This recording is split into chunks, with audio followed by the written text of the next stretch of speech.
You're listening to the Property Management Excellence Podcast for insights that drive rapid rental growth. Welcome back. Great to have you with us. Alex Whitlock, co-founder of Manage, director of REB. This is the PMX podcast.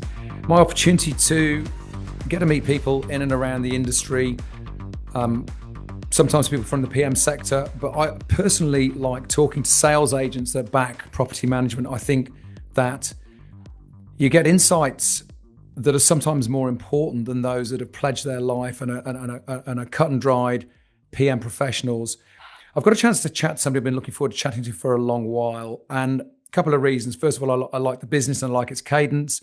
They certainly had a presence in our retail focus on smart property investment. My guest has been a guest on that show many times. I'm particularly interested in the competitive nature of the Perth market, having looked at the incredible rise of the Perth market over the last 5-6 years. I think it's a wonderful opportunity to get a snapshot of how an agent is carving their way. I say an agent, the director of business is carving that way through their market with a very different approach. My guest today is Ashby Farrell. He's a director of WHITEARCH, a selling agent, but somebody who has a very clear focus on property management. Ashby, welcome to the show. Thank you for having me, Alex. So I know that we're not going to dwell on the sales side of things, and I know that you've worked hard in your sales career. You took the step to launch your agency about 5 years ago. It would be good to get an insight into what took you into that realm of being a very successful sales agent into running your own business. Yeah, so as you say, about 5 years ago, as most of these things go, partially it was because I was feeling a bit, I wouldn't say stagnant, but maybe held back in my career as a sales agent. And partially, personal things are happening. You meet someone you like and you want to create a future with them, et cetera, et cetera. And so the natural step was to kind of create something a bit bigger that would be maybe a bit more long-term, a bit more legacy built. So that's where it kind of all started, and it probably started to bubble up. I felt I was losing a lot of business from a sales side because when I would hand them over to a property management division, and this happened at a few different companies, they weren't getting handled. The clients that I was handing over, that is, weren't getting handled in a way that I felt that I could then retain the business later down the track. So the clients were getting disgruntled with where I was handing them over to, and then that ended up being they were disgruntled with me because I had made the recommendation. So over the course of a couple of years, it kind of bubbled up, and I went, you know what, if that's going to keep happening, it's not sustainable for my sales career. So I need to actually go and create a department that can handle the clients the way that I'd hoped they'd be handled under my tenure. And then that way they will continue to come back and work with me from the sales side. I had a really fascinating podcast with someone I've known a long, long time, Tom Panos, who very, very well known on the sales side, but has significant insight into the PM side of real estate. And he also drew some very astute observations around the mindset and the customer focus of sales and what property managers could learn from that. So your experiences were certainly very much echoed with Tom. And look, and Ashby, on this podcast, I'm not a property manager. I'm an investor, but I'm very passionate about improving property management, and I'll bring opinion to the marketplace. People can agree or disagree with it. And your frankness and honesty, I think, is really, your observations in your own experience as a sales agent that in the agencies you'd worked in before, the PMs weren't up to the mark in terms of your personal standards and what you would expect. So that was really, what you were looking for with your own agency. So did you decide to start with a sales and property management business from the outset? Yeah, we did. So we hit the ground running. So started as a one-man band, a laptop, pretty much overnight, and said, okay, we're going to go do this. My partner owns a branding agency, so she was able to get me up and running with a brand very quickly. So essentially got my laptop, started calling my clients, said, look, we're going to build a property management division. You're over there, come over here, and you'll be dealing with me directly. So for the first 6 to 12 months, I was the sales agent as well as the property manager. as well as the admin, as well as the everything as small businesses go. And once we got that baseline property management to a point where we felt that we could bring in some help, we brought in offshore help to help me with the administration. And then a little bit further on from that, we brought on a senior property manager who's then now taken over full time. And we've just built the property management role from there. Still very much involved with all my landlords. So all my landlords know that they've got my phone number, they've got my email, they can contact me anytime. They'll receive a call from me at bare minimum once every 3 months, just to check in and see how they're going, to answer any property management questions that aren't getting handled for them, or to give them market updates and generally just see how they're going. So that's kind of the base that we built it off of. And from here, that's taken us, 5 years to get there, and we've got 2 admin now and a senior property manager.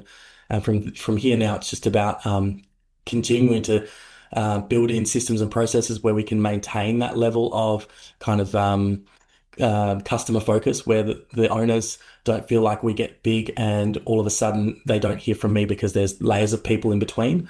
So we've got my focus is to maintain processes and systems where I can continue the business on in the same manner as I did when I started it 5 years ago, if that makes sense. What sort of spread of your landlords and owners are localized to the Perth market, and how many of them are you winning from other states? Locally, I would say bulk, it's probably 90%. Other states, I've probably got 2 or 3 clients that have invested that are living from in New South Wales or Melbourne or wherever it might be. Most of the investors are local, and then we've got a couple overseas. Yeah, but I would say majority, and that wouldn't just be me. I mean, the Perth market, it's a scary market for people that aren't inside of Perth, right? But people don't know much about Perth, but people still think it's a sleepy little town. And so although there's a lot of talk about over East investors and things like that, it's probably not as widespread as people actually think it is. Yeah, is that right? I mean, we comment on the Perth market through our sister publication, Smart Property Investment. I also encouraged my son to buy in Perth about 5 years ago. He was in his sort of early 20s, and I said, look, you should be investing in property, and Perth is where it's happening right now. And he went ahead and bought, and he still retains the property. So I'm familiar, we've sort of covered, the growth of the Perth market. What I'm interested in, Ashby, is within the Perth market, how much more competitive has it become at an agency level? Who are you finding you're competing against, and what kind of levels of service are you seeing around you in your ecosystem from property management? Yeah, since I've started really in the last 5 years, you can see a drastic difference between year one and where we're at now.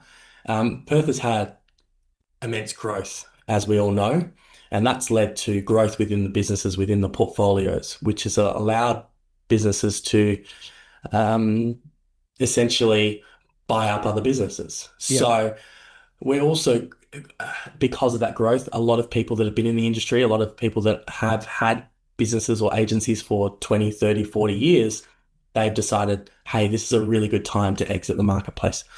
So what I have noticed is a lot of what we would have called big agencies 5 years ago, we might have had in Perth 2 or 3 really big agencies. And when I say really big agencies that manage 3,000 or 4,000 plus properties. Wow. Right? We didn't have many of them. We don't have heaps of those types of agencies.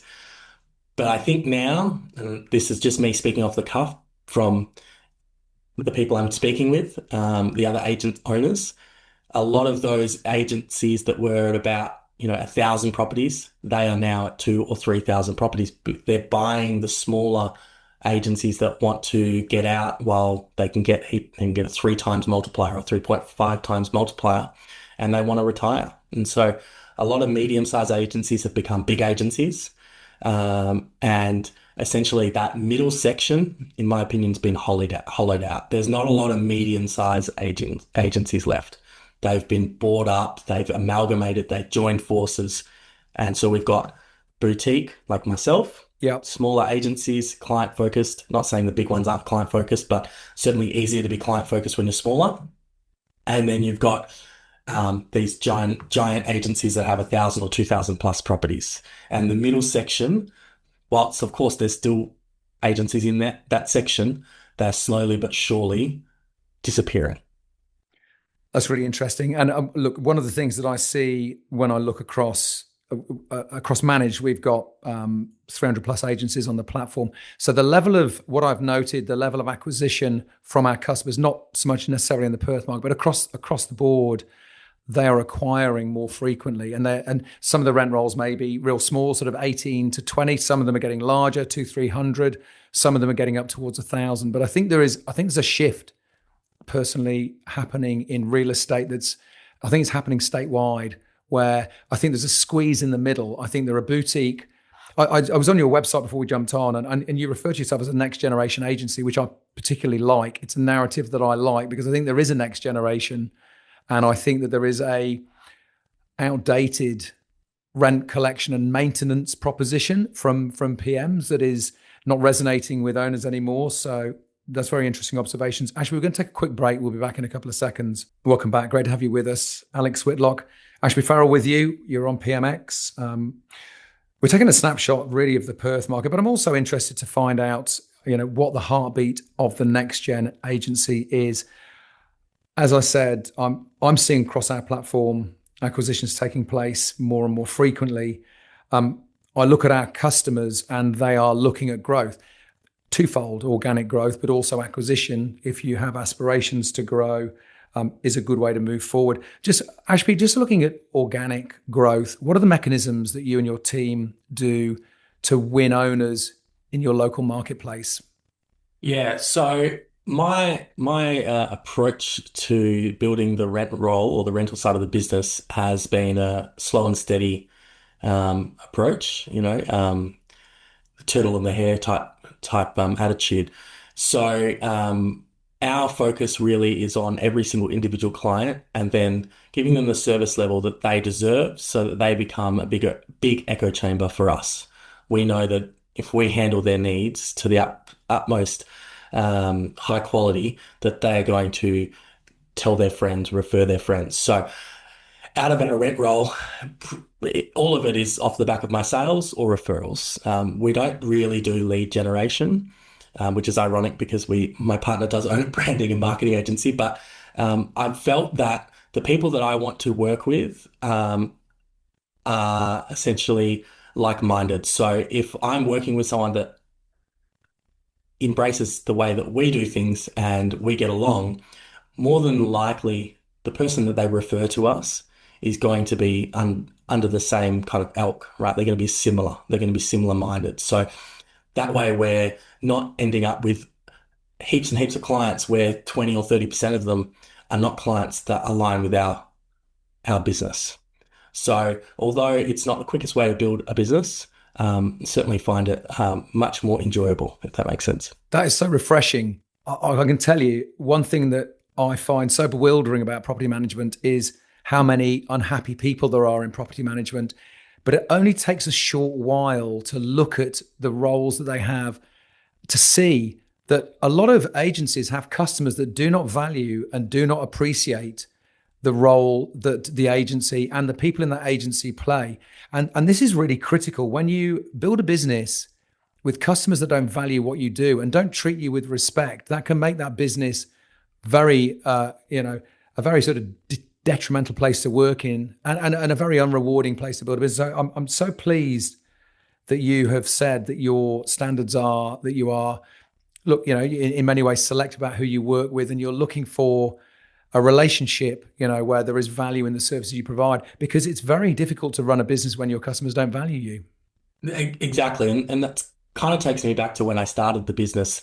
Part of the reason we build it that way, of course, it would be more profitable and we're making more money quicker if we just grabbed everyone we possibly could. But part of the reason my focus is so heavily on making sure that the people align with us is because of the turnover in property management, right? Property managers not having a good time. That doesn't necessarily mean they're leaving the industry, but they certainly go from company to company because they're not enjoying themselves. If I can build a client base and an environment where the clients are good to us and we're good to the clients, the likelihood that my property managers and my admin staff are going to be unhappy is lower, right? Obviously things can happen, but hopefully we build an environment full of clients that respect and want to work with us. And so that makes it much, much easier for our property managers to be happy and want to stay here long term. We don't have that turnover issue, and we don't end up with the issue of clients becoming disgruntled because the department's not running well.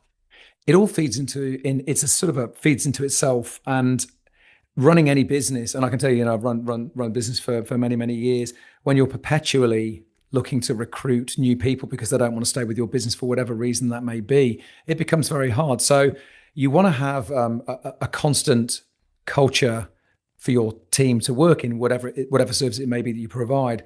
And so part of that is going to be in every business you have customers, right? Unless you work for the government. So you've got to have this balance, right? And this feeds back. And I think another thing that you said so important, that you are available, you personally, while it's scalable for your business, for your owners, but that you proactively catch up with them. So what that does, Ashby, is value is a really critical thing in any business. And I think value gets missed in property management by the owners. They don't value the PM because the PMs don't necessarily lean into the main areas where they can add value. And this also goes back to your experience as a sales agent when you saw there was a better way to run PM aligned with some of the service and some of the connectivity that you have in sales. So catching up with an owner every 3 months or so, even every 6 months, even once a year, to have a proactive conversation about your joint interest in this property that you are managing on their behalf, it helps drive value down to the customer. Yeah, absolutely. It's really important that every person we bring in, every client that we bring in that wants to work with us, feels like this is not a short-term, hey, they're just going to manage my asset until I'm ready to move on. I want them to feel like we're here to guide them through their property investment journey. At the end of the day, I'm a property investor as well. So is my senior property manager. And so we want them to feel like, should they want to continue in investing in property, we're here to answer their questions anytime. If they know, because I call them every 3 months, if they go and look at something, they can call me. Whereas previously and elsewhere, I feel like people just feel like they're on their own until they buy or purchase the property. And then they'll call whoever it is that they've been working with for property management and say, oh, by the way, I bought this. I want my clients to kind of feel like, hey, if they need general advice or if they want me to come and look at a property with them, I will go do that. So I've built probably 20% of the rent roll from a buyer's advocacy standpoint, but I don't charge to be a buyer's advocate. That's They're so clients good. that are on the rent roll and they say, hey, Ashby, we really want to buy another property. Can you help us? Absolutely. At the end of the day, I'm going to get to manage that property through our business. So it doesn't matter that I'm not charging a fee up front. And one day, 5 years, 10 years, whatever it is, they're going to offload it. And if I've done my job during that period, which is giving them good quality service, I will also get to sell it. So that's a big part of kind of our mantra. There is this huge opportunity, but guess what? It's not for it. Look, I'm going to be honest, it's not for every single property management business or every single principal, but there is this gaping opportunity in working with owners and investors. And owners and investors are very much left in the cold. You have your buyer's agent and your mortgage broker and your conveyancer, and they're all there for the very first part of the journey until, guess what? The transaction is done. Then who is your only friend in the world? It's the property manager. But you've got to deliver as a property manager. But there is this really uncapitalized opportunity. And I love the fact that you're helping your owners buy. And I love the fact you're not charging a fee. And I can tell you that I had one property with an agency in Melbourne based in Brunswick, H&B. And I was looking to buy another property, which I was going to put on their rent roll. And I went to the head of property management and said, look, I'm going to get this property. I'd like to put it on your rent roll because, I like working with you. I work with other PMs in that area. And I asked him the question, I said, what do you think? And he came back and he said, basically, I won't bore you with the details. He said, he said, look, I think there's this problem, that problem, the other problem. Then he asked me the question, he said, what is it that you are looking for? And I went back to him and said, look, I'm looking for yield, because this probably had a 5.5% yield, which I thought was very good based in Sydney. He goes, look, I can show you property now with 7.5% yield. I went, well, okay. He goes, oh, but it's a 1-bedder, not a 2-bedder. I said, I just want yield. So I got a relationship with that PM. Since then, the principal, who's a selling agent, who understands customer service, he has helped me buy 6 more properties, not on his rent roll. But he's gone out and he's helped me buy that. Now I advocate him to everyone. In fact, I'm connecting him with another investor today because I will spread the word of the value he's added to me as an investor. He's helping me grow my portfolio, and I have a high degree of trust. So I love the fact that that's your viewpoint, and your vision. Yeah, I think what you've just said about that principle, that selling agent, I mean, that's real estate 101, right? So I don't think everything that we do in this industry needs to be driven by dollars and cents. I think a lot of it needs to be driven by the relationships you create, which will ultimately end up in dollars and cents. So that principle, he's thinking about the future relationship and all the future benefits of doing a good job for that one client, knowing it's going to lead to, who knows, 10, 15 other deals, just because he took the time to discuss with you a few options. And he's done it a few times. And as you said, you're referring him business. So once I figured that out in my career, once I did figure that out, it did make things a lot easier than the old cold call and chasing my tail kind of prospecting. Yeah. From a structural perspective, Ashby, how do you organize the various tasks that need to be done through property management? So, there's leasing and renewals or inspections and all of the day-to-day. How do you approach that? As a boutique agency? You're not one of the, sort of 1,000, 2,000, 3,000 large organizations. How do you approach that now with the size and scale you've got? Yeah, so we have two administrators. Those administrators share tasks across the sales and property management division. And we have one senior property manager.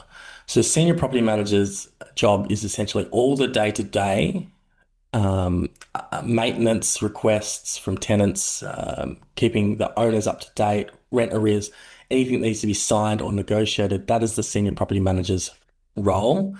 And everything else alongside of that, anything that can be done without a senior property manager's approval or without my approval, is done by the administration. So it does work quite seamlessly in the sense that in property management, a lot of people believe that there's tasks that only a property manager can do, when the reality is you can strip out a lot of those tasks that aren't client facing, that aren't legislated, and that aren't contract work. You can strip out a lot of that, and your administration team can do that, which allows your property manager to really focus on what's important, and you can have them do more properties with the assistance of all these different platforms that we now have. The property manager can do a lot more with their time if you strip out all the what we call busy work, right?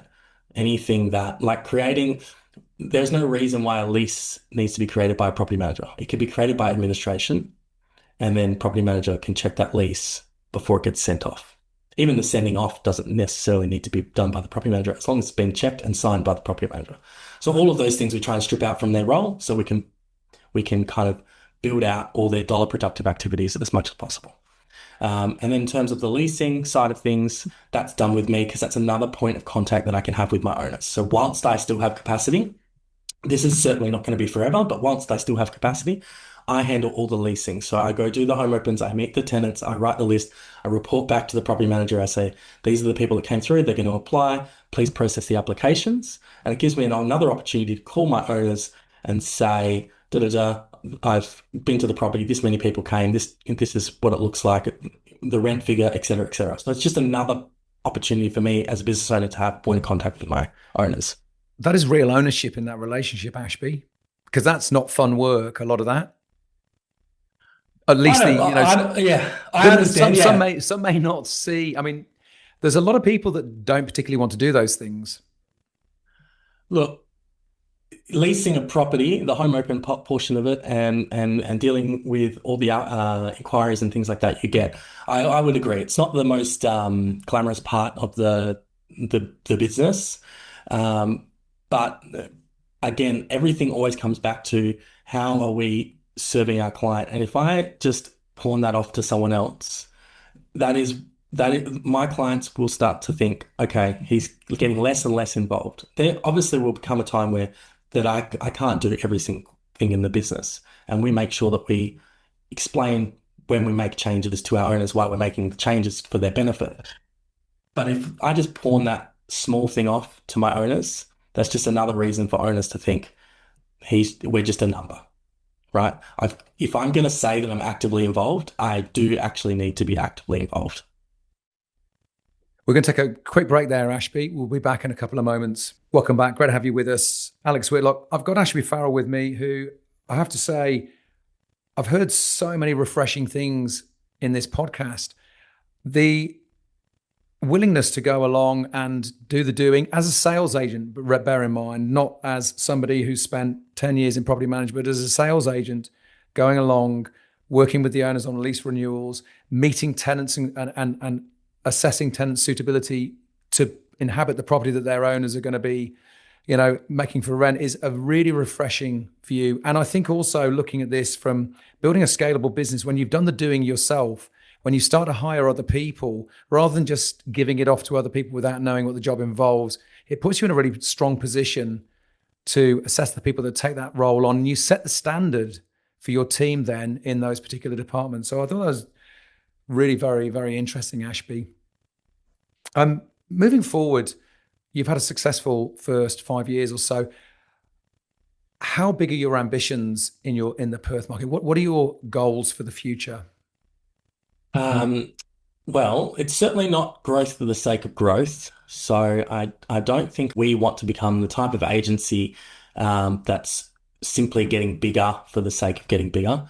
My personal ambition is to get the business to a point where everyone knows and feels like they have a role that contributes to the agency, and that I can take a bit of a step back and kind of oversee and run the agency, as opposed to being as heavily involved with the day-to-day, which in some ways would conflict with the way we've built the business. But it certainly will never be my intention not to be involved with my clients. So although I may not be involved with, say, the leasing portion in the future, my plan is to still be heavily involved with every single one of my clients. So the goal is to get to a size that is manageable. I don't want to get to a size where we're talking about 20 property managers and 5 admin staff, 10 salespeople. I think there's always that kind of spot where you start to earn enough money that your family is comfortable, that you've set your base up for your future potential retirement. And then there's that kind of risk that you kind of bet it all again and to try and go bigger. So I'll be very happy if I get to a point where I feel like we're going to be able to retire with comfort and my business is self-sufficient, and that'll be enough for me. The quality of people that you bring into the organization ends up being reflected through the quality of service you provide to your customers. And the bigger you scale, the harder it is. It doesn't matter about real estate in any business. It just becomes very hard to maintain that level of service. So, and I think there's a lot of merit in having a clear idea of where you want to go and what you want to do. And not, it's very easy to say we want to take over the whole of Perth or WA or whatever. Just want to get a bit of a snapshot of the type of assets that you deal with, or the type of property, or maybe some of the demographic areas. It would be good to get a bit of an insight into where your sweet spot is in terms of the actual property. Yeah, so our we deal with residential property. We are 100% residential at the moment. I do have aspirations to do commercial, but that'll be down the line. And our office is located in Mount Lawley. I'm not sure if you're familiar with the Mount Lawley, but it's it's like a premier suburb to the east of the city. And our corridor essentially runs what I call the northern east corridor of the city. So I started in the city. So my career, I started selling apartments in the city. So kind of branched out from there. So Perth 6000, Highgate, Mount Lawley, North Perth, Coolbinia, Menora, that pocket there, that's where the bulk of our business is done. But the houses that, for instance, I'm currently selling, one is in Fremantle and one is in Baldivis. They are, Fremantle, and one is in Caversham. They are completely opposite ends of Perth. There's a 1 hour trip between. So we do service everywhere, but the 90% of our business is within 5 Ks of the city. It's really interesting as well, particularly if you're running with an efficient and smaller team and a boutique offering, because hours on the road, if you start to grow your rent roll in a very sort of wide geographical area, it puts strain on the team just in the hours of travel. On the business, but it's also no good for the owner. So we have Yeah.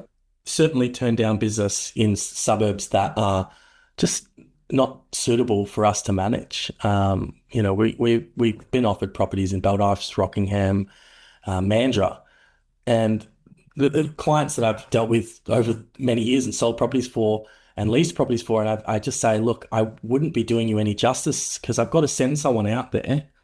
And how often are they going to want to go out there? Let's say we're leasing the property. Are they going to want to go out there and do the home opens every day for a week? Or are you going to get one home open a week because they have to drive 45 minutes or an hour?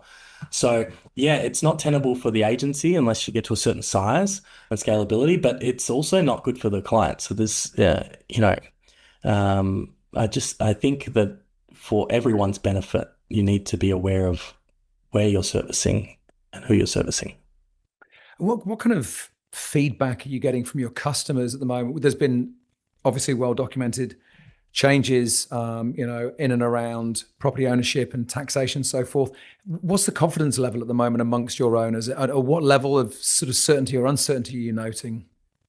If the owners, I would say their confidence levels are pretty high. Look, the changes that have happened, I don't think many people maybe agree with them, but in the sense that Perth has had such a growth over the last 5 years, 6 years, most of those owners have so much equity and such a positive position that it doesn't really change much for them. So the owners that were going to sell, they're still going to sell. Maybe they've changed their plans to do it sooner, or maybe they're going to do it in the next financial year once we hear about if the rates hold again, maybe.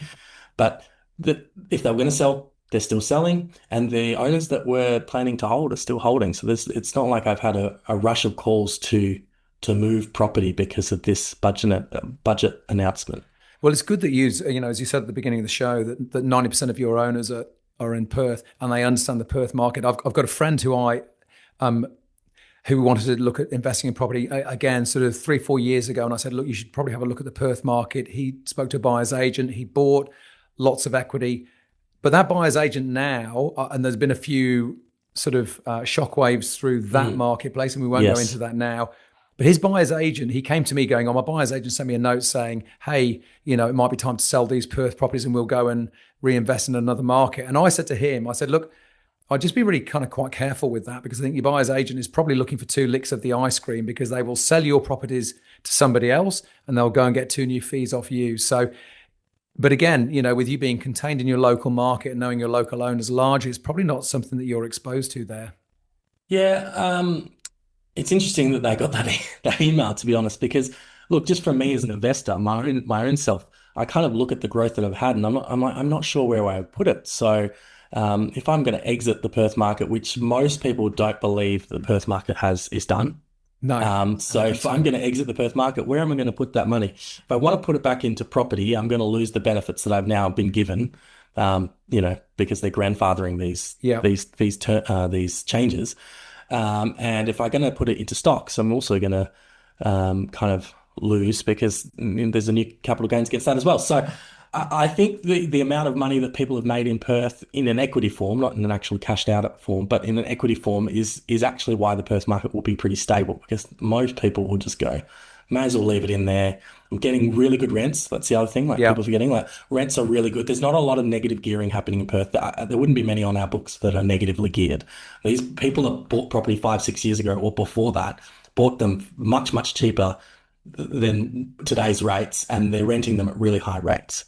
So there's all these kind of conflicting issues that the Perth market's probably still got room for growth. And so most people go, you know what, there's more room to growth. I'll just leave it, and I can borrow against it, and I can buy, if I want to buy something in another state, if all the doom and gloom's in Melbourne, I can borrow against my property in Perth that's gone up 100% and go buy something in Melbourne. So I think that's more of the discussion. And there is a bit of discussion around people that own property that they're living in, turning that into their investment property and buying a new property to live in. So, transactions, in my opinion, not going up anytime soon, unfortunately. Just to preface, I would love actually for more stock in the Perth market, because it's untenable as it is right now. Yeah, it's just to look at how the Perth market has boomed and to see there's still such tightness in supply, just underpins certainly the foreseeable future in the performance of that market. And also, regardless of whether people think there's any more growth or not, it's so solid in terms of rental that if you're holding your property, you're going to get I think yield is often overlooked, not by property managers. They understand the importance of yield, but by a lot of investors. Often, if you go via a buyer's agent or just people look for capital growth, and capital growth is certainly important, but yield is also important as well. So, yeah, I think yield, as you say, it's one of those things. Rental yield is so important, and we will pick up properties that have been with another agency or they've been self-managed, and the adjustments to the rent have not been made. And we'll look at it and we'll be like, you're 30 or 40% below what you should be getting. Now, obviously, it's going to be a shock to the tenant if we try and ask for a 30 or 40% increase. A lot of the time we won't, depending on how long they've been there. But it is one of the most important things as a property manager to ensure that you are at market price, but also increasing your client's return, because the reality is expenses are going up. Inflation is going up. It's getting more expensive every year. So if you're not increasing your rent reasonably, I'm not saying that you jacking up rents, I'm talking about a reasonable increase to keep in line with what's happening externally, you're not doing your job. And it is actually amazing how often we'll receive a property and nothing's been done about their rent. They're paying 2019 rent. It's absurd sometimes. I think as an agent, a sales agent, it's part of their obligation, amongst other things, to make sure that the vendor gets the highest price they can get given the market conditions when they're selling, right? That's a given. I think if for a property manager, it is also a responsibility to make sure that your customer, the owner, is getting market value for the rent, and to be getting under, and for tenants paying under market rent, there's not really a benefit in that. I think, and again, in a tight market, you need to have an equilibrium that is equal, but market rates are fair to owners and fair to tenants. Well, and the other reason you want good rent is so that you can actually encourage your owners to upkeep the property. If there's maintenance issues and things like that, and they're losing money on the property, or they're just breaking even, you can imagine how difficult it will be for us to ask them, hey, this is broken, that is broken. If an owner is getting good rent and it's covering their bills, and we need to ask them to fix the aircon, there is never any pushback, because they believe they're getting a fair market rent, or maybe even it's a very strong above market rent, but $5,000 air conditioning breaks and we ask them to fix it, they'll never say boo. They'll go, yeah, absolutely no problem. My tenants are really good. They're paying good rent and I'm making money. So they're happy to do it. The ones that we have issues with, not many of our clients, but sometimes an owner will be literally like, hey, I can barely keep this up because they're getting a low rent and we can't upkeep the property because they are actually saying no because they cannot afford to upkeep it. So there has to be a balance there. Absolutely. Ashby, it has been fantastic catching up with you. I really appreciate your candor, and I think you've given really good and honest insights into your philosophy around property management and indeed real estate. You're a selling agent, but you have a very, very clear and comprehensive view of why you're building a property management business, who you're building it for, and what that value proposition is. So, Ashby, I'm very grateful for your time. Thank you. Thank you, Alex. I appreciate being on the pod. Thank you so much. For everyone else, thank you so much for tuning in. We really do love having you here. Do please let us know what you think, and we will catch you next week. The information featured in this podcast is general in nature and does not take into consideration your financial situation or individual needs and should not be relied upon. Before making any investment, insurance, tax, property, or financial planning decision, you should consult a licensed professional who can advise whether your decision is appropriate for you. Guests appearing on this podcast may have a commercial relationship with the companies mentioned.